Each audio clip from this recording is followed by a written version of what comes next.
The Costume Institute at the Metropolitan Museum of Art invoked divine inspiration for their 2018 exhibition, Heavenly Bodies, Fashion and the Catholic Imagination. We try to do exhibitions that have a contemporary relevance and a contemporary resonance, and the idea of art and religion over the last few years in particular, there's a lot of heightened sensitivity around it, heightened awareness. So I wanted really to stage an exhibition that was a platform for debate around art and religion, in this particular case, fashion and Catholicism. The exhibition looks at how themes of Catholicism have inspired contemporary fashion designers, along with an examination of holy treasures straight from the Vatican's vaults. The show really sort of unfolds as a pilgrimage. So it starts in the Byzantine Gala. It's with two collections. A collection by Dolce & Gabbana that was inspired by the mosaics at Monreale in Sicily, and then another collection by Gianni Versace, his last collection, that's inspired by the mosaics at Ravenna. And then we go into the medieval sculpture hall, and that's looking at fashions that are inspired by both the earthly hierarchies, priests, cardinals, bishops, the Pope, and also the celestial hierarchy of the cults of saints, angels, and the Virgin Mary. And then we come down to the Anna Wintour Costume Centre with the treasures from the Vatican.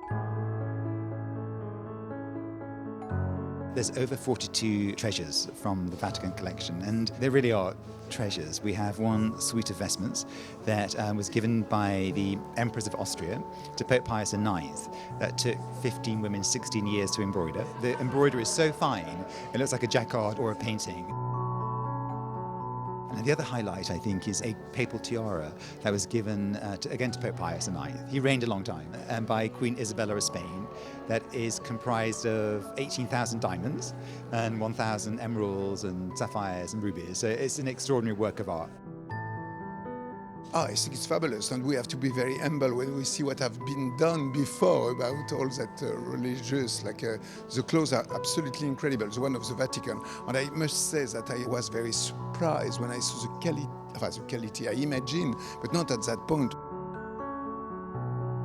On Broadway, which of the ones that it look like a photographic thing, like printed, and when you move a little like that, you can see that it like some lights that make something else, another vision. It's like truly, it's beautiful. We don't know what it is, if it is fabric, if it is what, painting or whatever. And like laked, and in reality it's only the thread, a silk thread of course, but made in a way of moving. It's like 3D effect in reality, hologram effect more, I should say. So it's good, and you get very humble when you see all that, and you say, my God, the work at that time was absolutely incredible, and it's truly beautiful.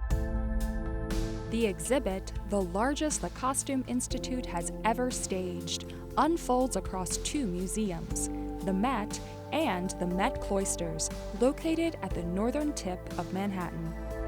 It ends in the Met Cloisters in northern Manhattan in Fort Tryon Park, which to me is sort of like the pinnacle of the exhibition. The relationships between the fashions and the artworks are so precise and so poetic, and your engagement with them are more intimate and personal than they are here. So I really do encourage people to go up there to the cloisters. It's so moving to see these pieces associated with the objects that have sort of inspired designers' imaginations, and I think you kind of have a sense of the sort of reverence of craft, of the couture, and all this hours and hours of handwork. And then at the Anna Wintour Costume Centre, there are those incredible vestments that have been worked by whole convents of nuns in this devotional way. It's very moving, I think. All the juxtapositions that Andrew Bolton has set up, I think, are really powerful.